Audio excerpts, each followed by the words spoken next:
my name is Laura Banks, and this is my discussion for reading number 4. The first book that we looked at was Teaching the Taboo. We read chapter 8 and chapter 9. So chapter 8, Release the Wisdom in the Room, Language and Power. So it starts off by talking about what students remember from school. We put a lot of focus as districts and as administrators on test scores. And they talk about the fact that when you're reminiscing about your high school years, it's not your test scores that you remember. So it goes into different activities that teachers have done, teachers in the book, that really get students talking and feeling more empowered and feeling like they have a control over their education. And the two examples that they gave were slam poetry and writing letters to former teachers. And these two activities were talked about that they're looked down upon, that people are scared of them in a sense because they give students this power. They're able to talk about their experiences and what they're going through, and that really gives them their own voice and brings them back into wanting to learn and wanting to learn how to make a difference.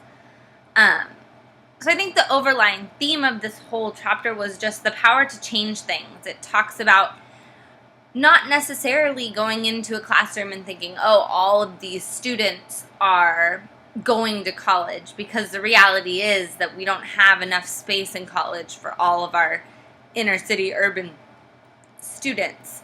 So we need to teach them how to make a difference even if they're staying where they're at. So the working class, instead of just kind of letting them fall into the margins, we need to make sure that they understand that they're able to make a difference where they're at. So that takes us into chapter 9, Voyage to the Unknown. And this is kind of just your wrap-up of Teaching the Taboo. And one of the things that really jumped out at me, it says teachers need to be questioning. And I really like this because I think that it's important that as teachers we're lifetime learners and that our students see that we're consistently learning on our own. They need to see that learning doesn't just happen when you're in school and that you don't think about it once you leave. They need to see that throughout their whole lives they're going to constantly be learning new things and adjusting. And then it talks about, teaching the power of questioning. It talks about teaching the taboos, all about this questioning idea, and that students need to question things and teachers need to not be afraid to allow them to do that. And it gives the example of obesity and taking BMIs and making them public records, and how it's a good idea in the idea of solving, but it's focusing on the wrong things, and so it opened up questions on kind of how we can change it.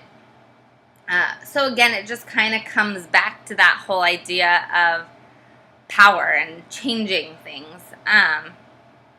So the last thing I wanted to say about this one was that they wanted you to see the truth. So really just understand what was going on and teach students the hope to change. And they mentioned that hope is when nothing lines up and it doesn't look like it's going to happen, but you still feel like you can make a difference. And I think that's really important for our students, just as a whole, to understand that they can make a change where they're at, because I know just in general, urban schools, they tend to drive them. We need to get them out of the ghetto and we need to move them on. And the reality is a lot of them are going to stay where they're at, and we need to teach them what to do to make their community a better place, and not to look down on their community, but to see what it has the potential for.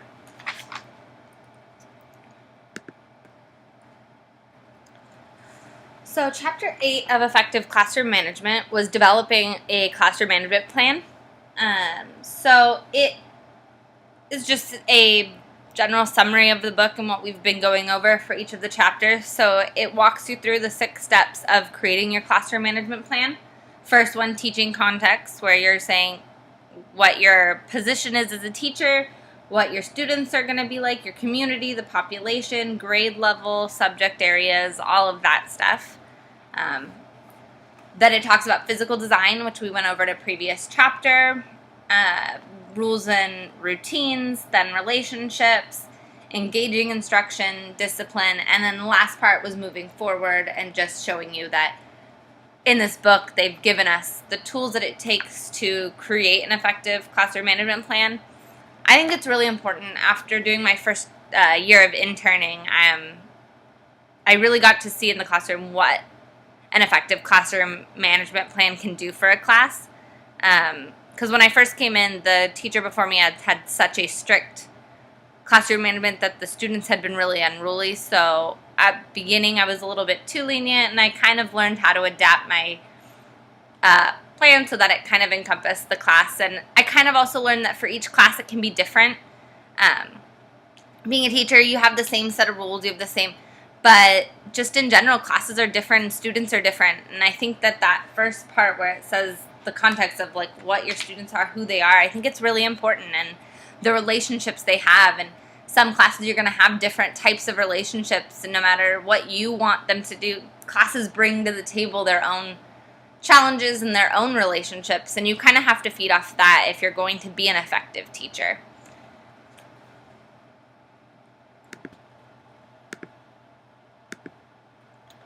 Okay, so the last chapter we were asked to read was chapter 6, in What Should I Do? And it says, What Will I Do? So it starts off with talking about a scenario and how most of the things that we face are never between what's right and what's wrong. If it's what's right and what's wrong, it'd be easy. We could easily make those decisions. But it's what's right versus what's best. And I think that's something that a lot of teachers struggle with, because what we feel is right and what we feel is best for our students can sometimes be different. So it goes into talking about what the teacher's professional responsibility is, and it walks us through a couple of the dilemmas we've seen in the book, but then it talks about a commitment to act. And so as teachers, we have to act upon decisions, whether we feel completely comfortable with them or not. And again, we're not always going to feel comfortable, because we're going to have to compromise. When you're dealing with what's right versus what's best, you're going to have to make compromises, and we have to eventually make our decision and act upon it. But what it talks about is what happens after that is really where the learning comes in. So after that, you learn from your actions. So you're reflecting on what was done. But more importantly, the inquiry part, which was asking questions. How did this affect the student? Where did this lead? What were the consequences?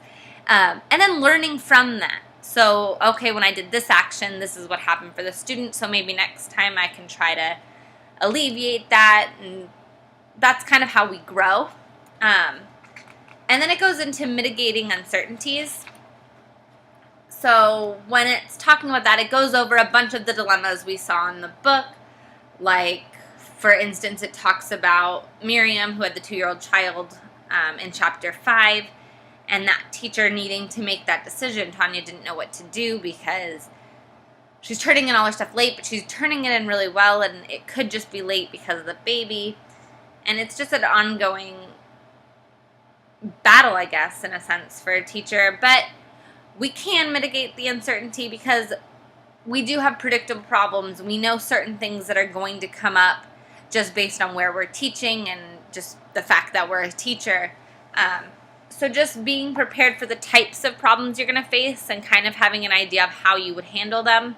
And then it also goes into learning from the practice of others. So as much as we act, reflect, and inquire about our own uncertainties, we can learn from those teachers that we look up to, and learn from their mistakes as well, or their triumphs in deciding what they picked was right versus best.